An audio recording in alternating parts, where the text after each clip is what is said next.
Donc voilà pour la série, on va peut-être pas en faire plus sur ce sweep. Peut-être qu'on peut passer du coup à notre deuxième partie, le bilan de la saison. Alors, comme dit, on fera un bilan un peu plus en détail dans notre format des bilans équipe par équipe, le format des stats de la saison. On fait un bilan en 10 stats, 10 points clés, vous le savez, chaque été. Et donc là, on va faire un bilan un peu plus rapide tout de même. Mais en gros, grosso modo, si on fait un bilan rapide de la saison dans sa globalité, en fait, on est un peu pareil que cette série, mais accentué, en fait. Tous les défauts que j'ai évoqués, c'était les mêmes qu'on a vus sur la saison, assez logiquement. Premièrement, bon, il y a eu l'aspect de la globalité de la saison qui a été celui des blessures. Bon, ça, on n'y peut rien. On n'y peut rien à partir du moment où on a les joueurs, mais c'est vrai que ce sont des profils, là encore, des joueurs qui sont relativement injury prone, on peut dire parfois. Mais voilà, ils ont été embêtés par les blessures, premièrement. Et deuxièmement, je trouve que je reviens un peu à cette idée du potentiel inexploité en attaque. Parce que certes, les profils sont particuliers, on n'a pas un vrai créateur classique, un go-to-guy un peu normal, un peu héliocentrique, j'ai tous les ballons, je suis un manipulateur de défense, je suis un gros driver, etc. On n'a pas ça, et j'insiste, encore une fois, je pense qu'on peut faire beaucoup mieux. Je pense qu'on peut faire beaucoup, beaucoup mieux créativement, en termes de tactique et de schéma, de combinaison à mettre ensemble. Je pense qu'on peut faire beaucoup mieux. Et je crois que j'en avais parlé quand j'avais fait les previews du premier tour des playoffs.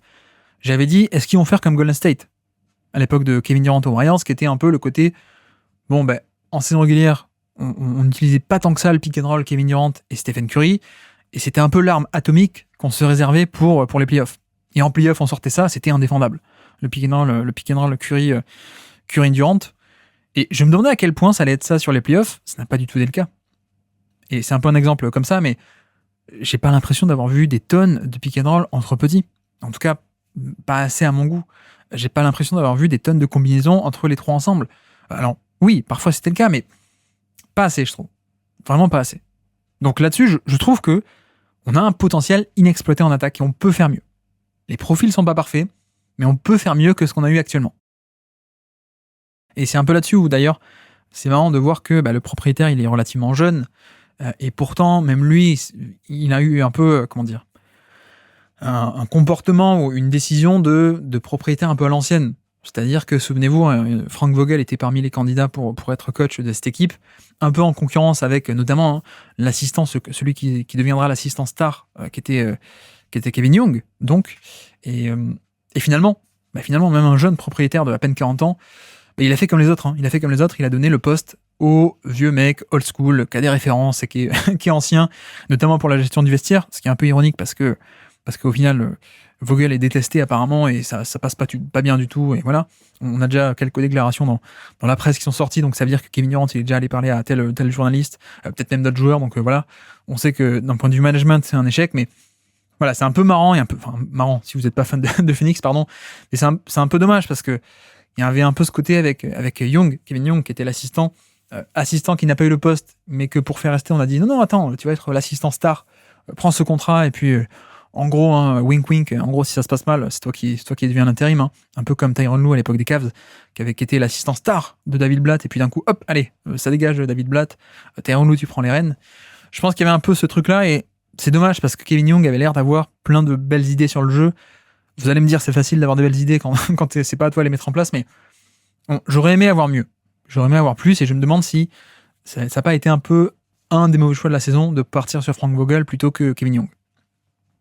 Et je parle de Kevin Young, on peut en prendre d'autres exemples, mais je veux dire, à quel point est-ce que partir sur le côté vieux coach un peu expérimenté, un peu pour le côté management, plutôt que prendre un mec qui tactiquement va être un peu plus créatif, mais qui n'a pas le côté management, à quel point c'était un bon choix ou pas, je ne sais pas, sachant qu'entre-temps, notre ami Kevin Young est parti pour BYU, il a signé à BYU, donc ça y est, maintenant que la saison est finie, il va partir coacher en NCAA à BYU, donc en plus il est parti.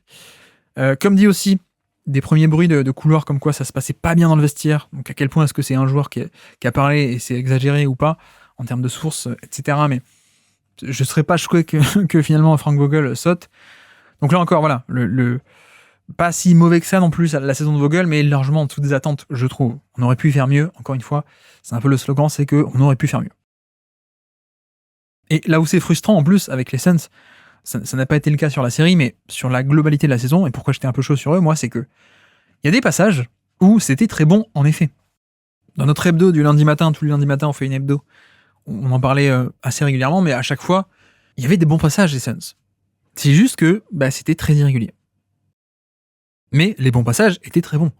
Les passages où ça combinait bien entre eux, il y avait du mouvement, etc., etc. Et le problème, c'est que c'est resté à une échelle de... c'est parfois, mais c'est pas tout le temps. C'était pas l'identité de l'équipe, c'était pas un truc constant, c'était plus un truc assez irrégulier. Donc ça, c'est un peu dommage. Et donc, pour dire un peu rapidement les chiffres, puisqu'on est dans le bilan de la saison rapidement, 9e attaque de NBA. Je pense qu'avec ce potentiel, ce star power, on peut faire plus, on peut faire mieux. Surtout comme dit que, théoriquement, ce sont des profils de joueurs qui sont les trois très polyvalents et qui peuvent se combiner entre eux. Donc je pense qu'on peut faire mieux que 9e meilleure attaque de NBA. Au niveau des 4 factors, les 4 facteurs stats pour définir une attaque ou une défense. 7e au niveau de l'adresse en attaque. 8e sur 30 au niveau du rebond, donc le rebond offensif, qui était une de leurs forces cette saison. Premier au niveau des lancers francs.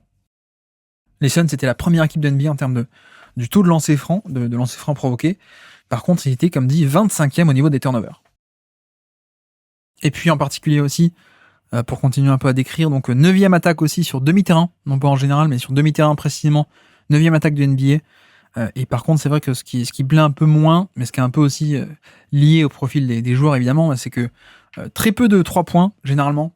19e équipe sur 30 en termes de fréquence de 3 points, c'est très peu. 25e en termes de fréquence au panier, c'est très peu aussi, et c'est marrant parce que vous allez voir sur le site Cleaning the Glass, les fréquences de tir au panier, les 3 dernières années, ils étaient 30e sur 30. Pourquoi ? Parce que c'était Chris Paul. C'était les années Chris Paul, et ça allait très peu au panier. Alors, ni Chris Paul, ni Ayton, ni Booker n'allaient beaucoup au panier. Et là, c'est un peu pareil. On a remplacé par Kevin Durant et Bradley Beal, qui eux non plus vont pas des tonnes au panier. Donc voilà, très peu de tirs au panier, 25e sur 30. Et par contre, premier, évidemment, au niveau des mi-distances. Premier au niveau des mi-distances en général, et au niveau des longs 2 en particulier, sur les mi-distances, les longs mi-distances, longs tirs de points. Donc voilà, attaque un peu décevant l'attaque. Je pense qu'on est beaucoup à être dans ce cas-là, à être déçu de l'attaque, pardon. Et puis la défense, 12e de NBA, cette saison, 12e défense de NBA sur 30, sachant qu'il crée très peu de turnover adverse, 24e sur 30 en termes de turnover adverse créé, 18e au niveau du rebond aussi, donc là aussi c'est un peu dommage, parce que si tu joues avec Nurkic, a priori c'est pour avoir un peu... Enfin, t'es un peu censé avoir une assise au niveau du rebond défensif, c'est là qu'il aide aussi notamment, et il l'a pas trop fait. Et puis d'autres chiffres aussi un peu marquants, comme dit, 17e en termes de fréquence de nombre de tirs adverses au panier. Phoenix n'était pas du tout une bonne défense du panier avec le personnel qui était sur le terrain. Et puis c'est vrai que quand on regarde notamment, c'est un peu tout le paradoxe, c'est que je tape un peu sur Nurkic. Pourtant, quand on va voir les on-off de l'équipe, qui est-ce qui améliore le plus, notamment la fréquence de tir au panier en termes de, le nombre de tirs au panier autorisés ou l'efficacité autorisée au panier, c'est Nurkic qui est parmi les meilleurs en termes de différentiel avec et sans, évidemment. Donc oui, c'est de facto le meilleur ou un des meilleurs de l'équipe, mais je pense on peut dire le meilleur de l'équipe, mais comparé non pas au reste de l'effectif, mais comparé au reste des pivots, on est très mauvais. On est même à un niveau qui, je pense, est insuffisant pour une défense qui veut aller loin en play-off, à mon avis. Et c'est un peu là-dessus où, du coup, c'est un peu le... Nurkic, à mon avis, est un peu le point clé de tout ça. Alors, pas que, comme dit, parce que il y a aussi une question tactique, mais pour moi, il y a un côté où, certes, il aide la défense, mais il aide sans doute pas assez, comparé aux standards que réclame le jeu aujourd'hui, comparé aux standards des autres pivots. Et voilà, c'est pas parce que c'est celui qui aide le plus au sein de l'équipe que ça veut dire que, comparé au reste du niveau de compétitivité, notamment des équipes de play-off, c'est suffisant. Donc voilà, c'est plus un pivot défensif, malheureusement, c'est plutôt un pivot offensif, mais un pivot offensif qui a beaucoup de compromis aussi, quoi. C'est-à-dire que c'est un certain style de jeu, il faut lui donner la balle au poste haut, au poste bas, ou sur des dribble and off, en 5-out, etc. Mais il n'y a pas de shoot, il n'y a pas de pick and pop, il n'y a pas une énorme mobilité, il n'y a pas une gravité quand il plonge au panier, il n'y a pas de la verticalité quand il plonge au panier dans le dos d'un drop, par exemple, etc. etc. Donc c'est un peu là-dessus où Nurkic a été récupéré dans le trade de Ayton, souvenez-vous. Il a été plutôt une bonne surprise pour cette saison. Je ne veux pas du tout réduire son rôle, parce que il a été plutôt bon cette année.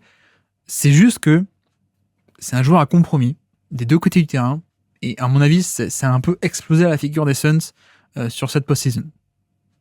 Comme dit, moi j'ai passé pas mal de temps cette saison sur l'hebdo tous les lundis matins à dire que régulièrement on rappelait que oui, il était bon, même sans doute une meilleure saison que Ayton, qu'ils se fondaient plutôt pas mal dans le collectif, etc. Il aidait beaucoup, hein, la relation avec Kevin Durant sur les dribble and off, sur le passing de Nurkic, c'était très bon, etc., etc. Mais, la saison régulière, c'est sympa, mais les playoffs, c'est autre chose. Et là, on a vu ce côté compromis qui a un peu explosé à la figure des Suns, avec compromis offensif de, il n'y a pas tant que ça de jeu sans ballon. En tout cas, il n'est pas une énorme menace sans ballon, il n'est pas une menace très dynamique pour aller au panier, il n'est pas une menace de pick and pop ou de shoot non plus. Donc, tu n'as pas un spacing qui est très bon, premièrement. Et puis même défensivement, oui, il aide, comparé aux autres, comparé à Booker et Bill, il aide en défense, mais il n'aide pas assez, quoi.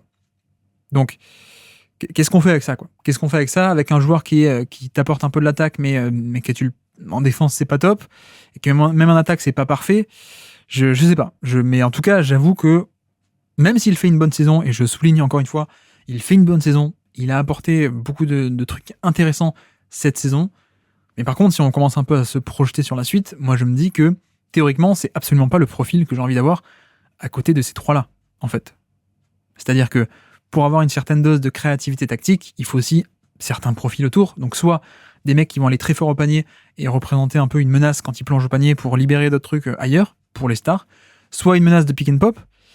Et là, c'est vrai que on n'a pas trop ça, quoi.